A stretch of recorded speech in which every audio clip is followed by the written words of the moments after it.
একজন পাঠকের কাছে সবচেয়ে বড় অস্ত্র হচ্ছে তথ্য। আপনি তো জানতেন যে তাদেরকে নিয়ে অনেক বিতর্ক আছে, আপনি কি বিতর্কটা মীমাংসা করতে চেয়েছিলেন নাকি আপনি আরো বিতর্ক তৈরি করতে চেয়েছিলেন? না, আসলে বিতর্কের মীমাংসা না, বিতর্কটা হয় আসলে ইগনোরেন্স থেকে। আমরা যদি পুরো দৃশ্যপটটা যদি আমাদের সামনে না থাকে, আমরা অনেক সময় অন্ধকারে ঢিল ছুড়ি, তখন কিন্তু বিতর্কগুলি হয়। আমরা যদি পুরো মানে চিত্রপটটা যদি পরিষ্কার থাকে আমাদের সামনে, তখন তার বিতর্কের স্কোপ থাকে না। আমরা অনেক কিছু জানি না এবং এক জীবনে সবটা জানা সম্ভব না। তো যখনই নিত্য নতুন তথ্য আমরা পাই, সেটা যখন তুলে ধরি, তখনই মনে হবে এটা নতুন, তখন এটা বিতর্ক তৈরি করে যে আগে তো এটা বলে নাই কেউ। তো আমার দুটো বইয়ের মধ্যে এই ধরনের অনেক তথ্য আছে। আরেকটা ব্যাপার হলো যে বিতর্কটা কিভাবে হয়।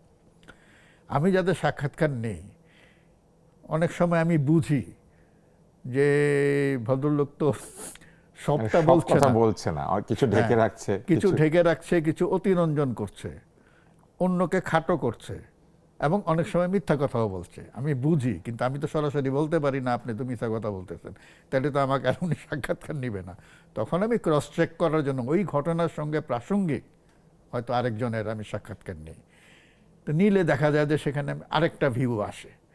তো এই অনেকগুলো ভিউ, এখন আমি তো জাজমেন্ট দিতে পারছি না। আমি চাচ্ছি একজন পাঠকের কাছে সবচেয়ে বড় অস্ত্র হচ্ছে তথ্য।